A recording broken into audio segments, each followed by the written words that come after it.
പ്രിയമുള്ളവരെ, നമ്മുടെ ഏറ്റവും പ്രിയങ്കനായിരുന്ന പാവങ്ങളുടെ പിതാവ് എന്നറിയപ്പെട്ടിരുന്ന അഭിവന്ദ്യ അത്തനേഷ്യസ് മോർ യോഹാൻ പ്രഥമൻ മെത്രാപ്പോലീത്ത അമേരിക്കയിലെ ഡാലസിൽ വെച്ച് കാലം ചെയ്ത വിവരം ഇതിനോടകം നിങ്ങൾ അറിഞ്ഞു കാണുമല്ലോ.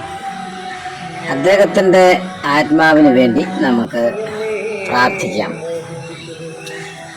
ഖബറടക്ക ശുശ്രൂഷകൾ ഇങ്ങനെയാണ് ക്രമീകരണം ചെയ്തിരിക്കുന്നത്.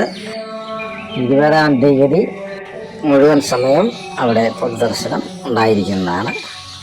തുടർന്ന് 21-ാം തീയതി ചൊവ്വാഴ്ച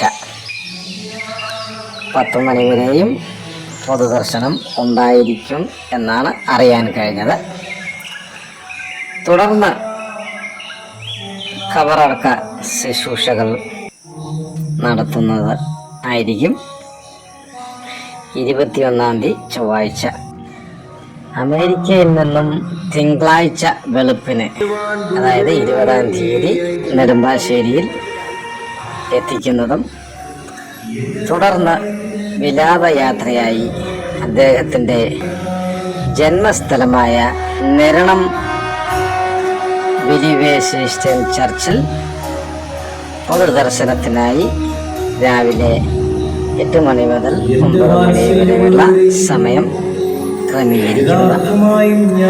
തുടർന്ന് വിലാപയാത്രയായി തിരുവല്ലയിലെ ബിലീവേഴ്സ് മെഡിക്കൽ കോളേജിൻ്റെ ഓപ്പോസിറ്റുള്ള സിനഡ് ഓഫീസിൽ ബിലീവേഴ്സ് കൺവെൻഷൻ സെൻറ്ററിൽ പൊതുദർശനം ഉണ്ടായിരിക്കുന്നതാണ്. എല്ലാവർക്കും കാണുവാനുള്ള അവസരം ഒരുക്കിയിട്ടുണ്ട്.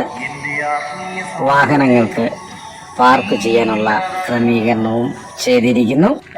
കൂടുതൽ വിവരങ്ങൾ അറിയാനായിട്ട് കേരളത്തിൻ്റെ ചുമതലയുള്ള ബിഷപ്പായ മാത്യൂസ് മോർ സിൽവാനിയോസ് തിരുമേനിയുടെ വാക്കുകൾ നമുക്ക് ശ്രദ്ധിക്കാം.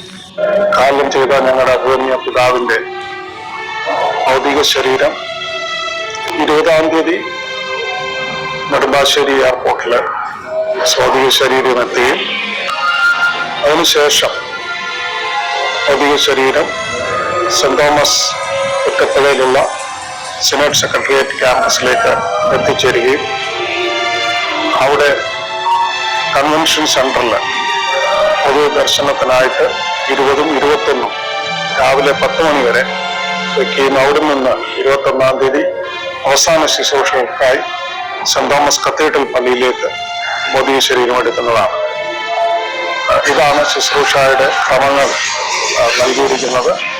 എല്ലാവർക്കും കാണുവാനുള്ള അവസരങ്ങൾ പൊതുദർശനത്തിന്, പ്രത്യേകിച്ച് 20-ഉം 21-ഉം രാവിലെ 10 മണി വരെയുള്ള സമയം റീത്ത് സമർപ്പിക്കുവാനും പ്രാർത്ഥനകൾ നടത്തുവാനുമുള്ള അവസരങ്ങളുണ്ട്.